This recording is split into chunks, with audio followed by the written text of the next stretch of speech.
Guys like Coach Greg Adams and Joker, they don't know what the they're talking about. There are guys that are in the manosphere right now who have no business being in there. Coach Red Pill, sorry, you're one of them. DJ Academics, guys, is not your friend. Maybe he's invested in their downfall. Rollo 2, whatever the his name is. Shut the up. You can't take advice from motherfuckers that you don't want to be. So what makes you special then?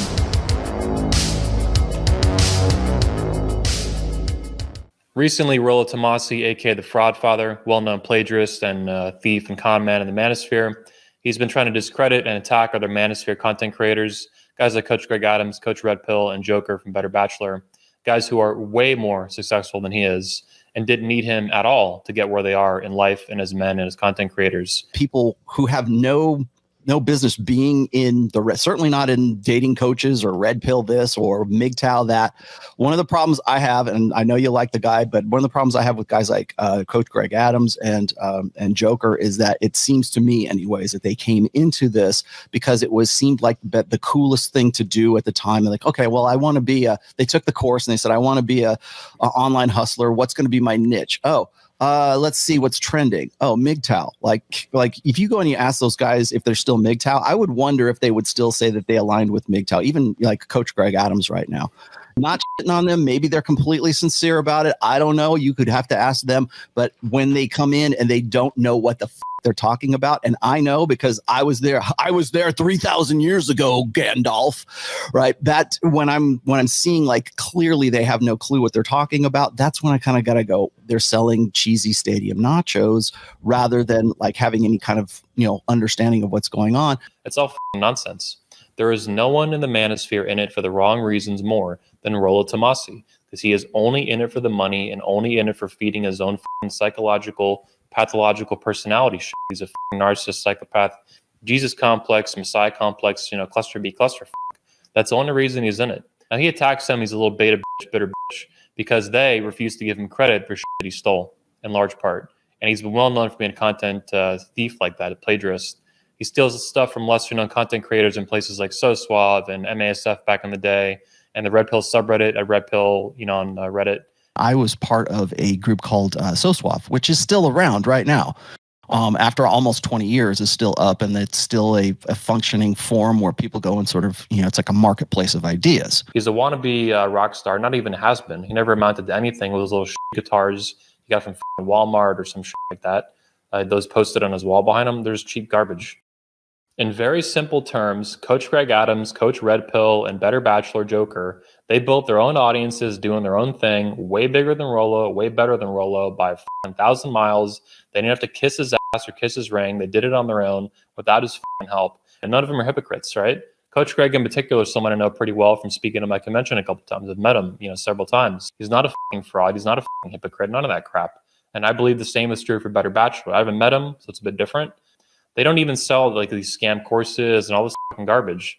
They're just dudes trying to warn men about the nature of women, make kind of Red Pill manosphere content, and actually help men in their own unique ways, right? Coach Red Pill I'm a little bit familiar with, at least from a distant perspective. He's just a dude making a YouTube channel about Red Pill kind of content, manosphere content, and that pisses Rollo off. Just because the guy won't kiss the Rollo ring, right? I look at the content going to men. Not all of it. There are good folks there, I'm sure, people. I know there are good people there, but a lot of it and a lot of the stuff with the top views, I find traps men in these communities. I think it makes them worse off, makes it harder for them to date. So do you know, I'm just going to read out a list to you and I want to get your thoughts on this. Do you know a guy named Coach Red Pill? Do you want my assessment of these guys? I just want to know if you know him. Do you know him? I do know who he is. Okay, so let me explain something to you before you read the rest of these, and because I know what's coming next. So, here's the thing: is do I endorse these guys? Do I endorse? Okay, first of all, there are guys that are in the manosphere right now who have no business being in the manosphere. Coach Red Pill, sorry, you're one of them. You should not be. He is not a representative of what I would say. He's definitely a representative of what the manosphere has become, but in no way should be representing the Red Pill whatsoever. Because a lot of these guys, and I hate to gloss myself, but I can name names right now of guys who simply go use my book, read passages out of my book, claim it's their own, and then build a very successful YouTube channel accordingly.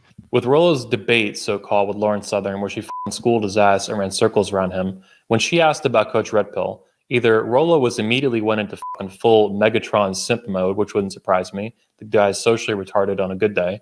Or he just wanted to throw Coach Red Pill under the bus as soon as he could, make himself, Rollo, look good. Or try to discredit Coach Red Pill just because he's a competitor to Rollo. He's a competitor for mind share, so to speak, in the manosphere, making content and reaching young men on manosphere and on YouTube and stuff. What else is new? He'll throw anybody under the bus to make a buck or even the potential of a single dollar. Honestly, I think DJ Academics, it does not have Myron and Fresh's best interests in mind. I know this was an ambush, and when you see this, it's smack. I have been in ambushes before. I know exactly what this is. DJ Academics, guys, is not your friend. Simply put, he is not your friend. It is on his Spotify. You want to talk about getting paid? There you go. Maybe he's invested in their financial or downfall, right? DJ Academics decided to drop a clip that did these guys dirty. He knew exactly what he was doing. The full video wasn't even out, and he's already dropping clips. In that first clip, it makes them look like children. It makes them look like they're being, they're ready to be scolded by Mama Brittany. Dick suckers like that bitch ass nigga Rollo to whatever the fuck his name is. Y'all ain't mainstream.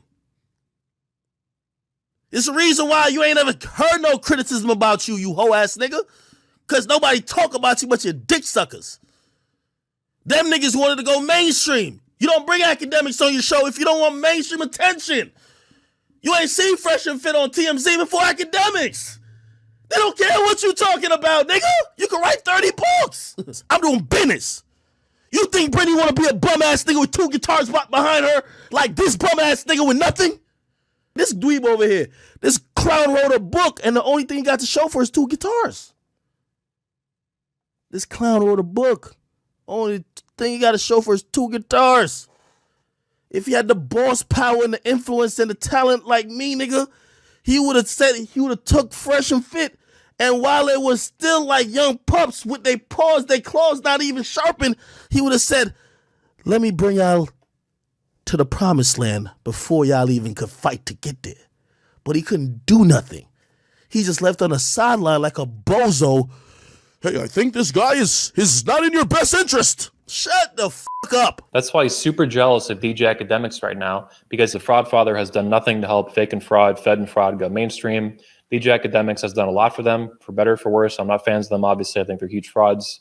But in terms of like actually putting the work in, making connections, making calls, putting his balls on the line, a reputation, right, making all that stuff, putting his relationships, in action like that. But he can't accept that, right? Because he's a jealous little bitch. He can't put credit where credit's due to DJ Academics, so he has to attack him and start shit. It's the modus operandi for Rollo, right? It's the same playbook over and over again. Projection, attack and run away and cry victim like a little bitch, like an SJW woke little snowflake that he is. The Fraudfather is also pissed off about the Brittany Renner episode because that woman correctly made them these little beta males, Fresh and Fit, Fake and Fraud, right, look like beta males that they are. She walked all over them. Look, I got no love for that chick. She's obviously a 304, a super 304, Hozilla, right? You said that you warn guys about girls like me, so tell me about girls like me. Just women in general. Like, I mean, well, don't women in general, because you literally specifically said before we got on here that you did say that you warn guys about girls like me. So now that we're face to face, what kind of girl am I? You're not special. You're like other girls. That's the key. I'm not special. You're like other women that are. So what makes you special then? I never said I was. What do you gain from telling girls that they're not special? How does it make you feel? I mean, I know everything is a joke, but I'm asking you a real question. So how does it make you feel? Because if I say you're a ass nigga, that does something for me, right? If I insult you, or if I tell you you're not special, you're forgettable. Again, you're forgettable. That's why I didn't want to do guys' podcast. Forgettable. Hate the setup. The name is underwhelming. I didn't really see the value in it. Right? Because honestly, I feel like when you've seen 2 or 3 videos, you've seen them all. Listen, there's a lot of people that will not sit down and have a conversation with you just because of the comments that you guys made. Well, you made. And, well, you chimed in, so you guys are tweedling and tweedledum kind of, right? So I'm here to have a conversation with you guys. Any fucking bartender chick in a major city would have done the same thing that chick did because they're fucking bitches.